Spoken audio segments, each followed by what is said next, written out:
दोस्तों नमस्कार, मैं हूं शैलेंद्र सिंह और आप देख रहे हैं हमारा YouTube चैनल शब्द शैलेंद्र सिंह। आज हमारे साथ सविता वर्मा जी हैं, बहराइच की रहने वाली हैं और आपने कई बार देखा होगा कि छोटे शहरों से चल के लोग बड़े शहरों की तरफ जाते हैं। लखनऊ से चल के दिल्ली मुंबई लोग जाते थे और अब लखनऊ चल के आते हैं। लेकिन परिवर्तन ये है समाज का कि अब अपने शहरों में भी लोग पहचान बनाते हैं, लिहाजा किसी भी शहर को आप छोटे या बड़े के क्राइटेरिया में नहीं रख सकते। बहराइच में सविता जी ने बहुत अच्छा काम किया और उसके बाद Mrs Uttar Pradesh queen of virtue में उन्होंने हिस्सा लिया और पब्लिक चॉइस जो अवार्ड है, पीपल चॉइस, उसमें उन्होंने टाइटल जीता।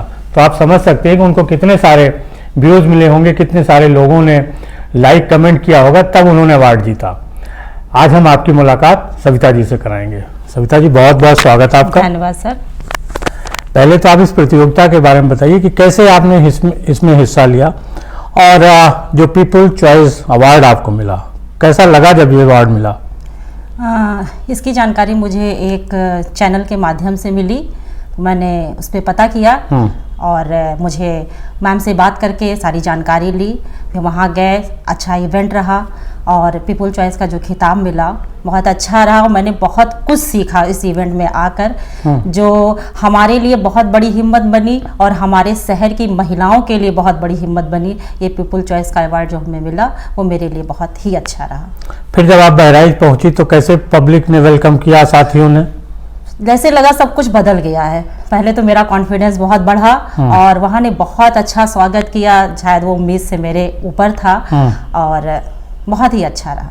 अच्छा, शादी के 22 साल बाद आपने किसी सौंदर्य प्रतियोगिता में हिस्सा लिया था, ये कॉन्फिडेंस कैसे आया? कुछ दिक्कत महसूस हुई, कुछ हिचक रही?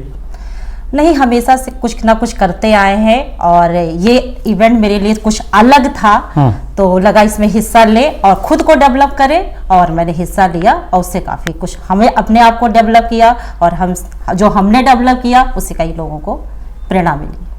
आप एनजीओ भी चलाती हैं, लड़कियों की मदद करती हैं। आपका एनजीओ कैसे शुरू हुआ और सिलाई से जो आपने आत्मनिर्भर बनाया लड़कियों को, उस सफ़र के बारे में लोगों को बताइए। जब हमारी शादी हुई तो हम ससुराल अपने आए तो कुछ प्राकृतिक आपदा के कारण मेरे ससुराल की स्थिति कुछ डिसबैलेंस हुई, तो हम बाहर निकले कि मुझे कुछ करना है। जब बाहर निकले तो देखा हमसे भी लोगों की स्थिति बहुत खराब है, तो मैंने सोचा, और वहाँ की स्थिति शिक्षा बहुत कम थी, तो मैंने लगा कि उन्हें पहले सिलाई सिखाना चाहिए, पहले उन्हें कुछ रोजगार देना चाहिए। तो मैंने उन्हें सिलाई सिखाया। मैं पीजी हूँ और किसान पीजी कॉलेज बहराइच में प्रोफेसर हूँ, लेकिन मैंने उन्हें सिलाई सिखाया क्योंकि उनको शिक्षा थी नहीं। हमने कहा पहले सिलाई सिखाते हैं, उनको अर्निंग कराते हैं, फिर उन्हें शिक्षा देते हैं। अच्छा। तो ऐसे मेरे जीवन की शुरुआत हुई। आज कम से कम 2500 लड़कियाँ आत्मनिर्भर हैं हमारे बहराइच में। क्या नाम है एनजीओ का आपकी? आस्था वेलफेयर। अच्छा, और इसके साथ साथ एनजीओ में आप क्या करती हैं? सिलाई सिखाते हैं, पेंटिंग सिखाते हैं, पार्लर, डांस, सिंगिंग, योगा, ये सब हमारी एनजीओ का कार्य है। और जो आप टीचिंग करती हैं, प्रोफेसर, कौन सा सब्जेक्ट वहाँ पढ़ाते हैं? Drawing and painting. अच्छा, तो उससे भी आपको मदद मिली होगी लोगों को, बच्चों को ट्रेन करने में? हमारे यहाँ किसान पीजी कॉलेज हमारे डिस्ट्रिक्ट का बहुत बड़ा कॉलेज है, तो वहाँ से जो फील्ड मिली हमें तो वो बहुत मदद करती है। अच्छा, अब आगे आप समाज के लिए क्या करना चाहती हैं? बस जो हम अपना काम कर रहे हैं, बस इसको और ऊपर तक ले जाना चाहते हैं, बस यही कंटिन्यू करना है। अच्छा, अब जो आपके बहराइच के लोग हैं जो आपसे मिलते होंगे, टीचिंग में होंगे या सामाजिक रूप से, तो वो किस तरीके से वहां से और भी लड़कियां आपसे इंस्पायर होकर आगे बढ़ेंगी?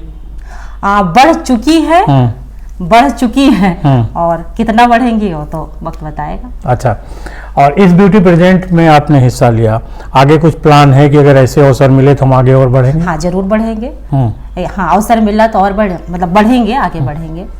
अच्छा, हमें पता चला कि आपने राजनीति में भी काम किया और चुनाव भी लड़ा जी। क्या अनुभव रहा राजनीति का? चुनाव जो हमने लड़ा वो लोगों की एक मदद थी कि एक मुझे पावर मिले।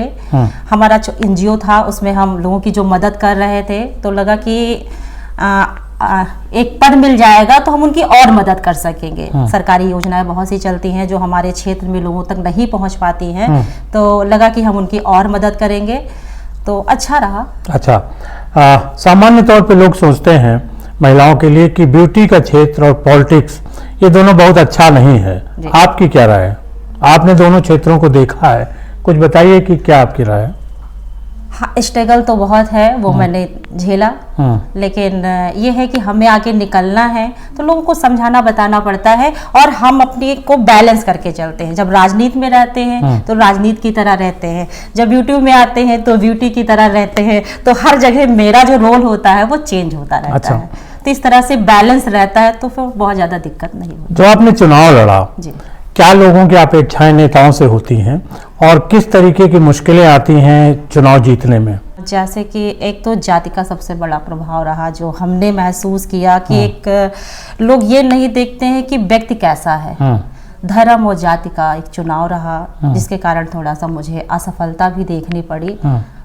और बस यही। लेकिन असफलता से लोग आगे बढ़ते हैं ना। हाँ। और बड़े बड़े लोग चुनाव हारे हैं। हाँ, और मेरा भी है कि मुझे आगे इसमें फिर से हिस्सा लेना है और कंटिन्यू करना है। हाँ, मतलब राजनीति में आप आगे बढ़ेंगे? हाँ, बढ़ेंगे। अब न्यू डाली है तो आगे तो जाना ही है। अच्छा, कुछ और हॉबीज हैं आपकी?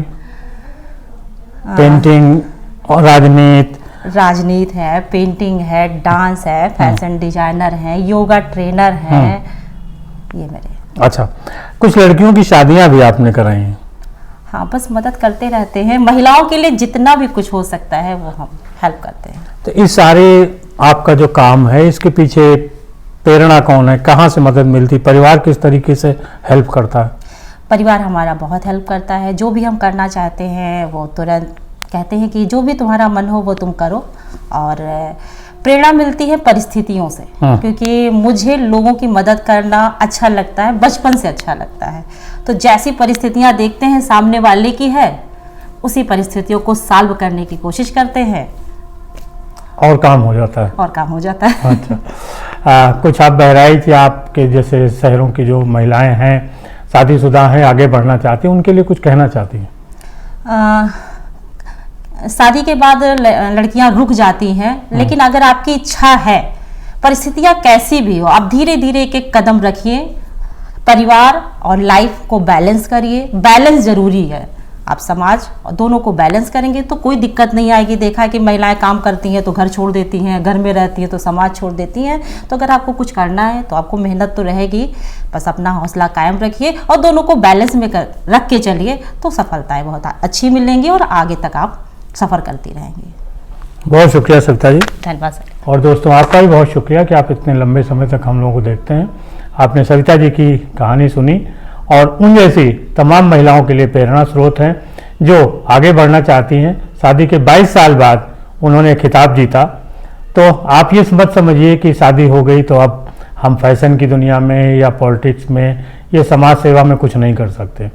आप तब भी कर सकते हैं, बशर्ते आपके अंदर चाहत हो, लगन हो, हिम्मत हो। धन्यवाद। धन्यवाद सर।